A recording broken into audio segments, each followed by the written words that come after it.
जरा गौर से सुनिएगा। पहले पश्चिम बंगाल में एक रेप होता है, एक गैंग रेप होता है। फिर वहां मौजूद सरकार में कुछ लोग उन रेपिस्ट को बचाने की कोशिश करते हैं। देश में जब बवाल मचता है तो वही सरकार में मौजूद कुछ लोग बड़े बेशर्मी के साथ वकीलों की एक फौज खड़ी कर देते हैं सरकार की इमेज को बचाने के लिए। फिर उससे भी ज्यादा बेशर्मी दिखाते हुए वही वकील केस लड़ते वक्त कोर्ट में हंसते हैं, जिसके बाद उन्हें लताड़ पड़ती है। और उससे भी ज्यादा बेशर्मी दिखाते हुए, यानी कि बेशर्मी की इंतहा करते हुए, कुछ लोग डिबेट में आ जाते हैं और इन लोगों को डिफेंड करते हैं, ऐसे वकीलों को डिफेंड करते हैं। और तो और उस केस में भी मोदी सरकार को घसीट लेते हैं जिसमें उसका अता पता भी नहीं था। और मुझे कहते हुए आज यहाँ पर बहुत ही दुख हो रहा है कि मेक इन इंडिया तो नहीं बना, लेकिन हमारे देश को भारतीय जनता पार्टी ने रेप इन इंडिया बना दिया है, रेप इन इंडिया बना दिया है, रेप इन इंडिया बना दिया है। आज की डिबेट वैसे तो टीएमसी के तौसीफ खान और सुब्रास्ट्रा के बीच थी, लेकिन बीच में ही हमारी नई गली वाली बाई यानी कि कंचना यादव टूट पड़ी और इसने ऐसी बेशर्मी दिखाई कि अच्छों को पीछे छोड़ दिया। बाकी क्या कुछ हुआ हमारे आज के इस डिबेट में, इस बहस में, चलिए देखते हैं। आज का बड़ा प्रश्न है जिसे कोलकाता पुलिस की लापरवाही कहा जा रहा है, वो एक बड़ी प्लानिंग का हिस्सा है और ममता सरकार पे भी बहुत सारे आरोप लग रहे हैं। मेरे साथ शुभ्रस्ता है जो कि जानी मानी लेखिका है, राजनीतिक विश्लेषक है। कंचना यादव मेरे साथ जुड़ रही है, प्रवक्ता आरजेडी की। अजीज खान है मेरे साथ, प्रवक्ता समाजवादी पार्टी के, जिनके सहयोग के साथ कपिल सिब्बल राज्यसभा पहुंचे हैं, इंडिया अलायंस के बड़े नेता है। शुभ्रस्ता, इस चर्चा की शुरुआत आपसे मैं करता हूं। जानी मानी आप लेखिका हैं, आप क्या ऐसे विषय पर मुस्कुरा सकती हैं या किसी को मुस्कुराता हुआ देख सकती हैं जो आज बड़ी अदालत में हुआ? आमिश जी, मुस्कुराने से ज्यादा जरूरी है जो कि आपने जो मुद्दा उठाया वो बहुत संगीन मुद्दा है, लेकिन मुझे लगता है मुस्कुराने के अलावा भी एक बहुत बड़ा सवाल है जो मैं इंडिया अलायंस के नेताओं से पूछना चाहती हूं। कपिल सिब्बल किस कैपेसिटी में उस पीड़िता के खिलाफ खड़े हैं? जब आप अदालत में होते हैं आपके पास दो ही पक्ष होते हैं। क्या इस पूरे भारतवर्ष में केवल कपिल सिब्बल ही थे जो कि पीड़िता के विपक्ष में होकर के और बलात्कारी के पक्ष में कोर्ट में खड़े हो गए? कपिल सिब्बल, क्या उन्होंने कांग्रेस से इस्तीफा दे दिया है या इंडिया अलायंस के नेताओं ने उनके साथ किनारा कर लिया है? और प्लीज मुझे यहाँ पे प्रोफेशनलिज्म का ज्ञान कोई ना पढ़ाए कि ये बड़ी प्रोफेशनल सी बात है, बतौर अधिवक्ता वो ऐसा कर रहे हैं, ऐसा कर रहे होंगे, बिल्कुल प्रोफेशनल बात ये हो सकती है हो, लेकिन क्या देश की जनता को ये प्रोफेशनलिज्म समझ में आएगा? या क्या देश की जनता को ये प्रोफेशनलिज्म समझना चाहिए? क्योंकि आज भी अगर इंडिया अलायंस की सरकार बनती है तो कपिल सिब्बल वहां मंत्री होंगे, तो लोगों को यह पक्ष जरूर जानना होगा कि in a professional capacity Kapil Sibal एक बलात्कारी के पक्ष में, जो कि निर्भया .2 जैसा मामला है, उसके पक्ष में कपिल सिब्बल की राजनीति यह है और कपिल सिब्बल की राजनीति से विलग होकर के हम इंडिया अलायंस की राजनीति को नहीं देख सकते। जब मैं आपसे यह बोल देती हूं आमिश जी, उसके बाद मैं आती हूं मुस्कुराहट की सवाल पे।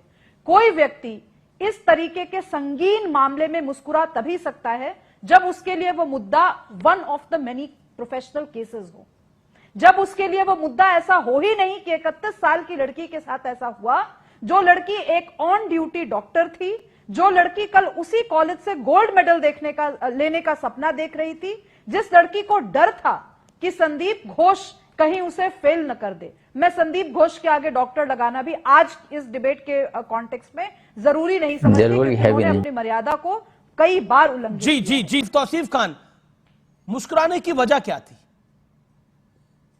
इतने जघन्य मामले में मुस्कुराने का कारण क्या था?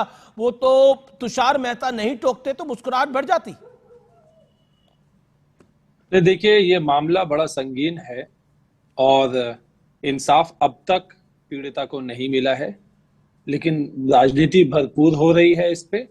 और इस बात को हल्का ना करें ये कह के कि कोई कोर्ट में मुस्कुरा दिया, ये कह के हल्का ना करें क्यों किसी के What लिए, do you mean? किसी हल्का के ना लिए करें? हल्का तो उस व्यक्ति ने करा जो मुस्कुरा रहा है, हल्का तो उन लोगों ने करा जो उसके समर्थन में खड़े हुए हैं। अमीश देवगन जी, आप अगर अभी एक इंटरव्यू कर लें पीड़िता की माता पिता से, तो वो आपको साफ साफ लफ्जों में ये कहेंगे कि वो केवल इंसाफ चाहते हैं और इंसाफ उनके नजर में ये है मुस्कुराने से इंसाफ मिलेगा जनाब अली? फांसी में चढ़ाया जाए, तौसीफ फांसी में चढ़ाया जाए। क्या मुस्कुराने से इंसाफ मिल जाएगा? राजनीति करने से इंसाफ नहीं राजनीति की बात ही नहीं है यहाँ पे। मैंने राजनीति की बात ही नहीं करी। मैं किसी पॉलिटिकल आदमी के पास नहीं गया। मैं सुब्रास्त्रा के पास केस पे राय लेने के लिए मैं आपसे पूछ रहा हूं, क्या मुस्कुराने से इंसाफ मिलेगा? मुस्कुराकर इंसाफ दिए जाएंगे? वो तो भरी अदालत में तुषार मेहता ने उनको टोका और बोला कि मुस्कुराने का क्या कारण है, संजीदा मामला है, इस पे हंस कैसे सकते हैं? आप मुस्कुराने की बात किए हैं तो मैं आपको बता दे रही हूं, बदलापुर में जो केस हुआ है, 2 बच्चियों का रेप हुआ है, वहां पर एक रिपोर्टर रिपोर्ट कर रही थी। पता है वहां के मेयर, पूर्व मेयर जो सिंधे गुट से, क्या कहते हैं कि तुम तो रिपोर्ट ऐसे कर रही हो जैसे रेप तुम्हारे साथ हुआ है। आई होप इससे आपको आपत्ति नहीं होगी और इससे नहीं बीजेपी की प्रवक्ता और सुब्रास्त्रा जी को आपत्ति होगी को कोई ऐसे कह के चला जाए कि रिपोर्ट तो ऐसे कर रही हो जैसे कि रेप तुम्हारे साथ हुआ। लेकिन एक बात बहुत गलत बोली है सुब्रास्त्रा जी ने। उन्होंने कहा कपिल सिब्बल जी बलात्कारियों के साथ खड़े हैं। मैडम, वो बंगाल गवर्नमेंट के लिए खड़े हैं, वो बलात्कारियों के साथ खड़े नहीं है। और बंगाल गवर्नमेंट भी यही मांग कर रही है कि बलात्कारियों को सजा मिले और पीड़िता जो है उसके साथ जस्टिस हो। तो आपने आपको करेक्ट कर लीजिए, वो बलात्कारियों के लिए नहीं कोर्ट में लड़ रहे।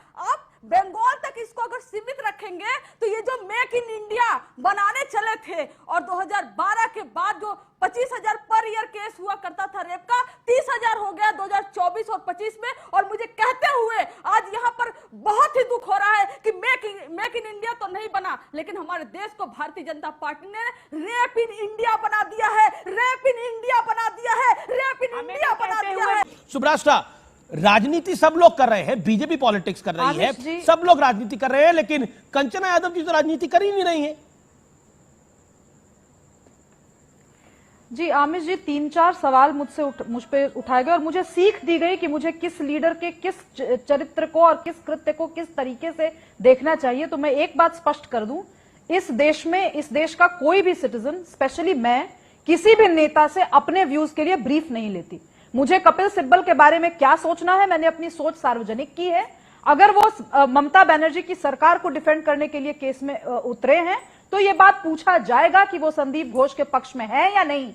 वो पूछा जाएगा कि वो पीड़िता के साथ खड़े हैं या पीड़िता के खिलाफ खड़े हैं। और इसकी भाषा मैं कंचना यादव से नहीं पूछे जाने से पहले आपने आरोप लगा दिया, आप पूछ सकती हैं, हम भी पूछ सकते हैं। बात जब आती है बदलापुर की, बलात्कारियों के पक्ष में खड़े हैं, आपने गलत बोला। देखिए आमिश जी, बदलापुर पर मुझे ऐसे घेरने की कोशिश की जा रही हो जैसे भाजपा नेता मैं हूं, जैसे शिंदे ग्रुप की नुमाइंदी मैं हूं, जबकि मैंने आपके शो पर कहा था इस्तीफे की मांग की थी। तो मुझसे जो शुचिता की उम्मीद वो कर रही हैं, कंचना यादव कर रही हैं, वो शुचिता तेजस्वी यादव कहें कि दिखाएं, चंपा बिस्वास का केस सॉल्व कर दें, है ना।